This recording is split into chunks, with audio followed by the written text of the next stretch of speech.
ayan na po mga kaubayan, no? Talagang laglaga na po ito.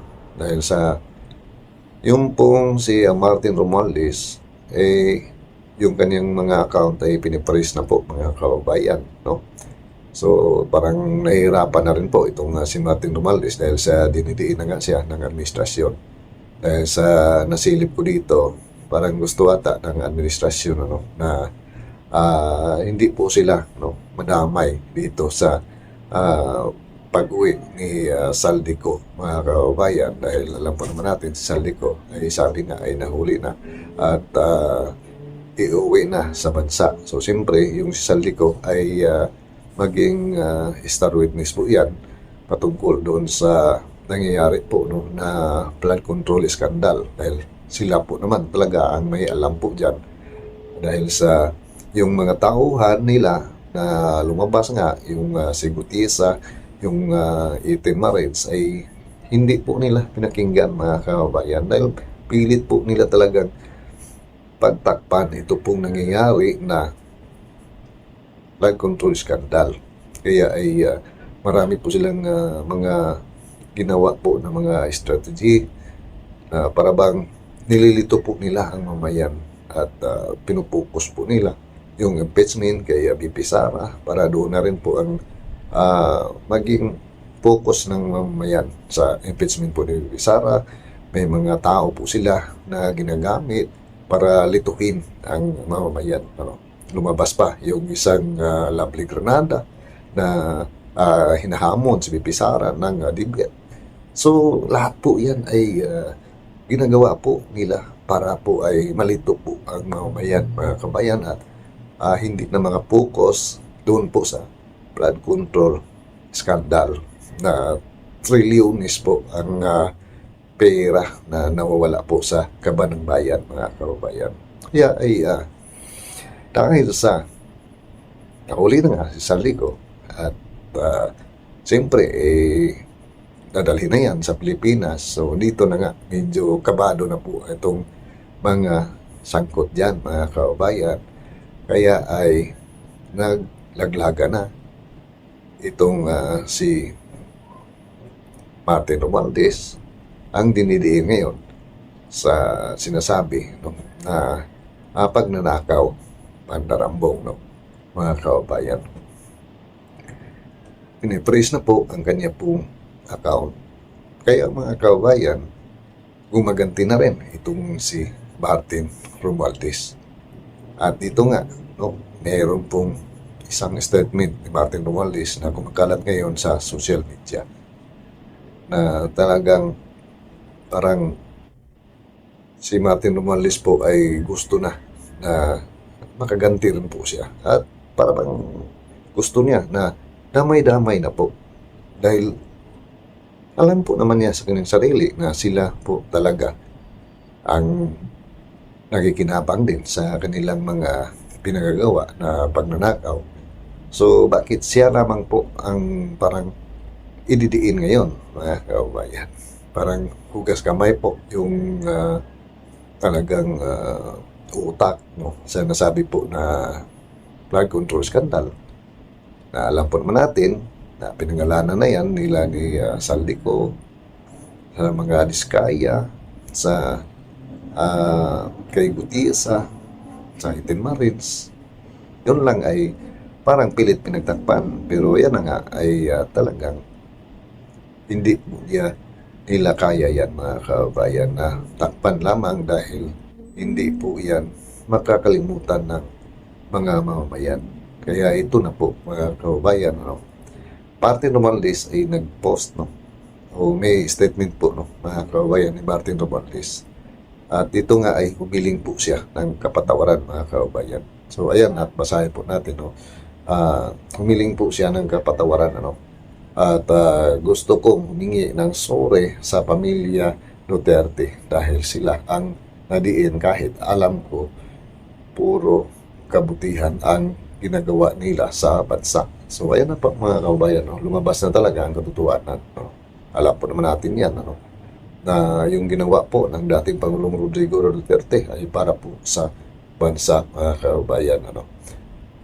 Mali ako na hinayaan kong manaig ang kasamaan, greed for money. So, ayan na. So, ayan po mga kabayan, no? Talagang gusto ni Martin Romualdez talaga na ay makalaban po siya dito po, no, sa kanya pong pinsan. Wala naman talagang iba dito, hindi yung pinsan niya ang pinaka nasa taas po dito, no? At pinangalanan na yan, Saldico, ano, kasama pa ang kanyang asawa, kanyang anak, mga kabayan. Kaya ngayon, bilang ganti, isisiwalat ko ang lahat na nalalaman ko. So, ayan na po mga kabayan. Kahit idiin nila ako, mayroong mas mataas na nagdidikta. At alam nyo, yan, sa tamang lugar. No? Ayan na po mga kabayan, ano? Kahit na idiin nila ako. So, alam na po niya talaga mga kabayan, no, na siya po ang ididiin po dito sa ginagawa nga, no? Kaya ayan po mga kabayan, no, isiwalat ko ang lahat. Sa tamang lugar, isiwalat niya ang lahat mga kabayan.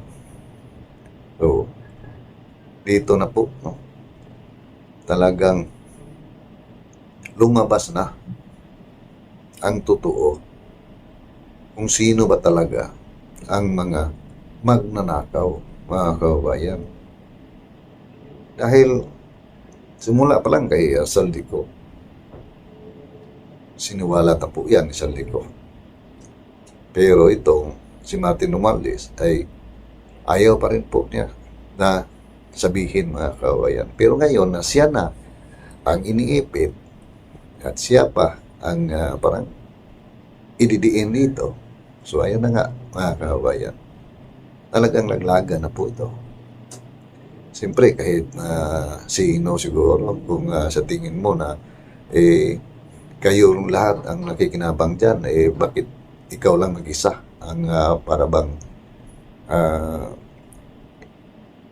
ituturo dito sa nangyayari, kakanta ka rin at sasabihin mo ang lahat ng iyong nalalaman, mga kababayan. Siyempre, ganun po yan. Wala pong kamag-anak dito dahil sa kulungan po ang bagsak nila dito, mga kababayan, di ba?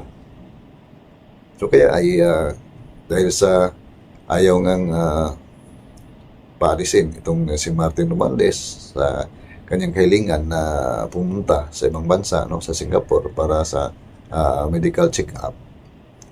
Pero iwan ko lang mga kabayan, ano, kung naaprubahan ba yun. Pero base kay Boyeng Remulla ay hindi nga niya pinagbigyan yung kahilingan ni Martin Romualdez dahil nga sa mayroon po siyang plunder case, mga kabayan, na kaya yun ang dahilan na pinipress po yung kanyang mga account dahil mayroon pong nasilip yung ombudsman. So alam na natin yan, mga kababayan, di ba?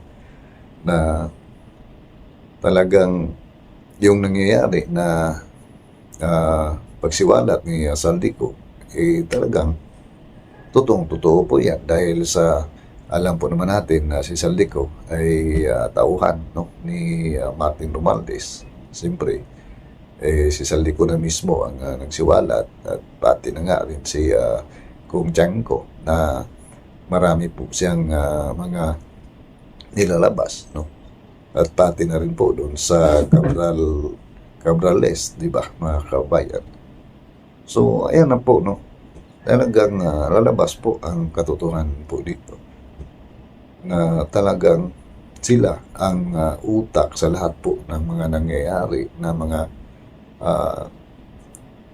pagpahirap sa atin po na mamamayan, ano, mga kabayan. Dahil hindi po bihiro yung ginawa po nila na mga ninanakaw. Ang laki po ng halaga, mga kabayan.